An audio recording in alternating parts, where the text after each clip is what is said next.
Welcome to Dr. Jester Rants, and I'm gonna rant about this retarded piece of shit over here. From Unheard Comics, Todd McFarlane, whose Spawn film embraces Hollywood wokeness. All they had to do was one tiny little simple thing, and yet they fucking failed. You know, you're asking what that tiny little simple thing to do?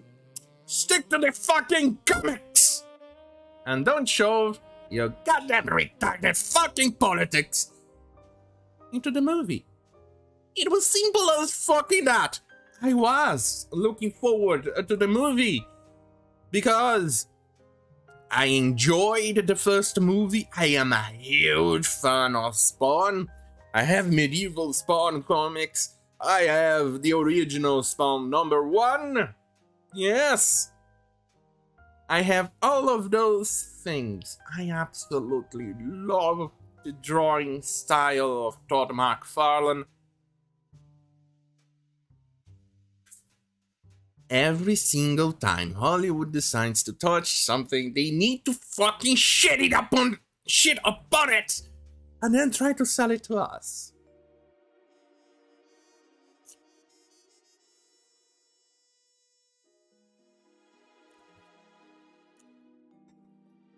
Yes, I am angry about this, but let's go. Spawn creator Todd McFarlane admitted the upcoming movie will embrace Hollywood wokeness.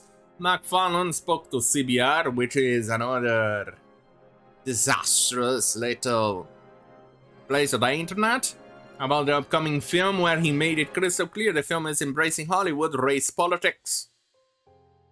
Other words, it's going to be preachy. It's going to tell you how evil you are. It's gonna peddle conspiracy theories that the crap people peddle, you know, critical race applied praxis or something like that, applied in practice or something like that. And they are going to tell you how evil you are. CBR asked the creator, last month it was announced Brian Tucker was going to take a crack at the movie script. What about his vision for the project impressed you to bring him on board? McFarlane answered, quote, well, it wasn't just my decision. There's a handful of other people working on it that we haven't announced yet. One of the people working on it that is going to be a big name when we finally get to announce it. I think he said he went through close to 100 scripts by as many people as he could, end quote. So it wasn't his decision to actually ruin the movie then. The creator then revealed one of the key things he was looking for as a non-white writer. He said, quote, we were looking ideally for someone that could bring a voice to the character on 2 levels. I'm just a white Canadian kid. I haven't lived the life of a man in America, of someone with dark skin. And quote, Jesus Christ. Quote, we thought it was important to get the perspective of somebody who has, oh, for fuck's sake. No, please don't tell me Ta-Nehisi Coates. Don't tell me it's going to be that goddamn retard. Oh, God. It's going to be him, isn't he? Isn't it?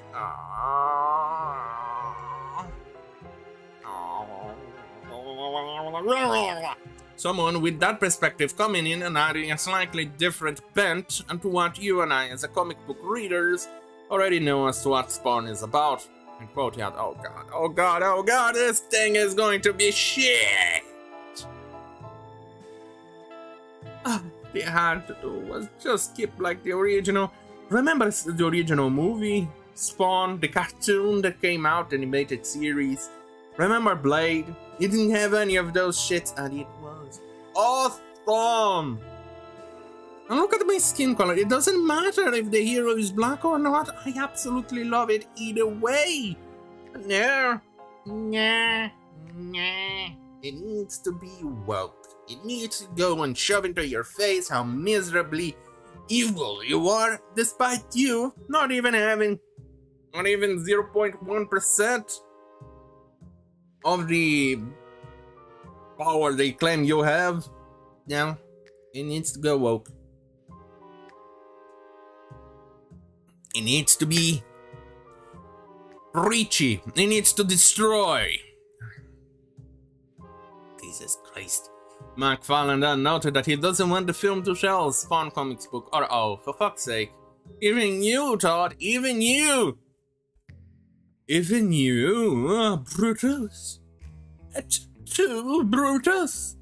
It's too Brutus.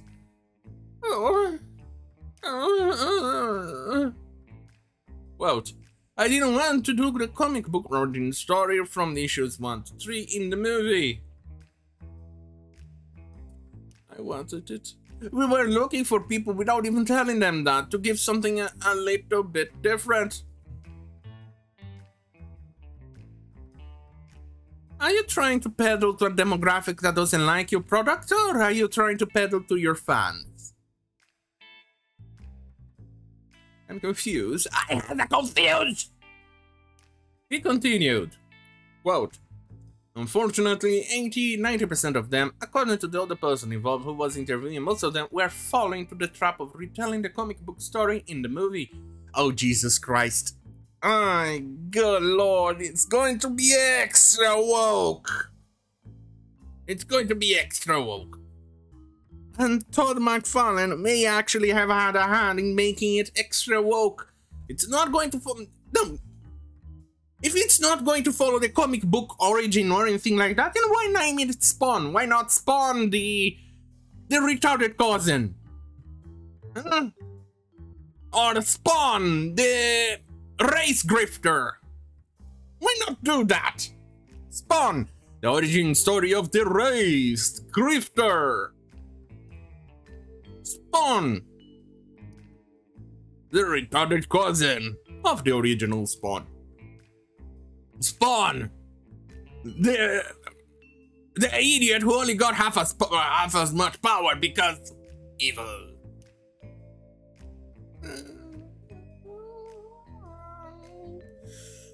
Spawn creator then went on detail that he wants this film to be relevant today. This film specifically in terms of social content. McFarlane explained, quote, we saw that movie. The movie came out 20+ years ago from New Line. So what haven't we seen that would be interesting and relevant today, both in terms of filmmaking and social content? And quote, let me put it this way, I have been preached over and over and over and over and over and over and over and over and over again, multiple times by multiple movies with the same goddamn fucking content. They're just slight variations. Is one is going to be a Superman, the other is going to be a Spider-Man, the other is a Supergirl, and the other is some retarded historical movie somewhere else. I want escapism, something that we haven't been getting the last 5 to 10 or so years. I want escapism. I don't want to be preached upon. There's a reason why I don't go to church, I don't like religion or anything like that. Because I absolutely hate being preached upon. I hate being preached. And now, let's have being preached upon on the TV, on the cinemas, on the comic books, on the books, on the music, everything else. I only have to do was one single job and you couldn't do it.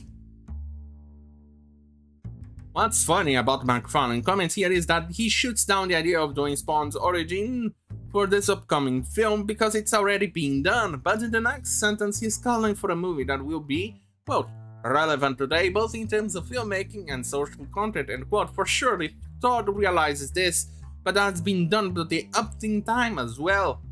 So they mention it because it also has been done multiple fucking times.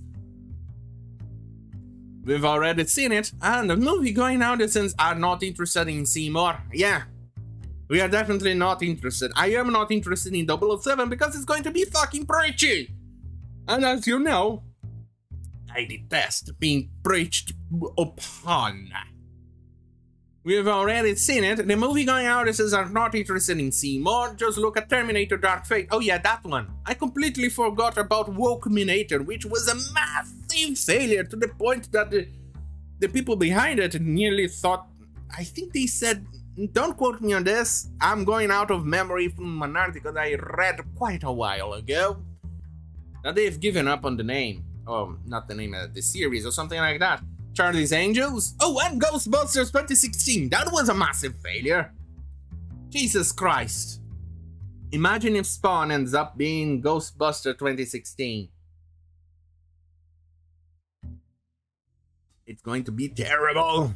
But then again, I'll have a lot of content for my channel, so maybe being terrible is something that one should look forward to. After all, free content for me. I don't have to actually go and search for content if it's going to be terrible. It's going to be hilarious. It will make me doing on-the-fly jokes easier. I won't have to actually struggle and sell my bungle to my brain in trying to think for a good, nice, funny joke. That's actually good. Anyway, movie going artisans do not want to see films that have social content that is relevant today. Me too. Hashtag me too. We want messages that are timeless. If you choose relevant today over timeless, no one remembers the movie the second they are out of the theaters. In contrast, timeless messages are still with us.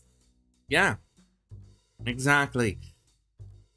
The only reason I actually remembered Ghostbusters 2016 because it was absolutely hilarious and I couldn't stop making jokes about it when it first came out. That's the only reason why I remember that shit. Woke me Nathan, you just realized how much I remember about that shit. And then there is Charlie's Angels. And I actually even forgot about that. So in other words, besides the initial content when the movie comes out, I'm going to forget about Spawn when it does. Kind of like the new woke Superman that they want to make it blank. But then again, these people are creatively bankrupt. They cannot create anything for themselves. They cannot do anything original. Why don't you create something original instead of this? Like I said, Crotch Spawn, the retarded cousin of Al Simmons, I believe his name was. It's been a while since I read a Spawn comic. Trust me, after Marvel, I haven't bought a single new comic, and considering how shitty and difficult it is to import things in this goddamn filthy shithole I live in, you understand why. Anyway, what was I? Oh, right. People are still talking about the Lord of the Rings and the original Star Wars film. People are still talking about Die Hard, The Sound of Music, Gone with the Wind, and The Wizard of Oz. Holy shit, Star Trek, Babylon 5. People are still talking about all of those things. I didn't even remember about Walkminator. McFarlane Comics, as Image Comics announced their recently released Gunslinger Spawn #1, became the biggest launch of the new superhero monthly title in the comics industry in the past 25 years, with the first printing of 393 copies. I remember when those numbers were generally the norm. Not today. Today, 5,000 is a good sale for these people.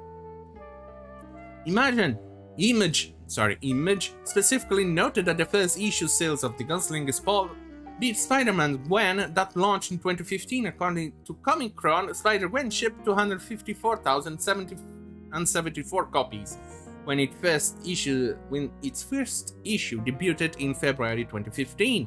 I think there was also King Spawn that actually sold quite well. McFarlane isn't embracing topics that would be relevant today in terms of social content. He's literally breaking records with a character from the Old West. Exactly. Because the character is different, it's not preachy or anything like that, but somehow this movie needs to be preachy. Why? Is the official description? Nah, not even bothering with that. What do you make of that? Okay. It's annoying, isn't it? Hollywood never learns. Then we have Netflix, which is even far worse. Anyway, If you like this type of content, stay right here on youtube.com/Jester. Don't forget to like, share, and subscribe. Hit the notification bell button, especially if you want a notification with my beautiful, beautiful face. After all, I'm here to rant, not to preach. Anyway, on that bombshell, have a great fucking night.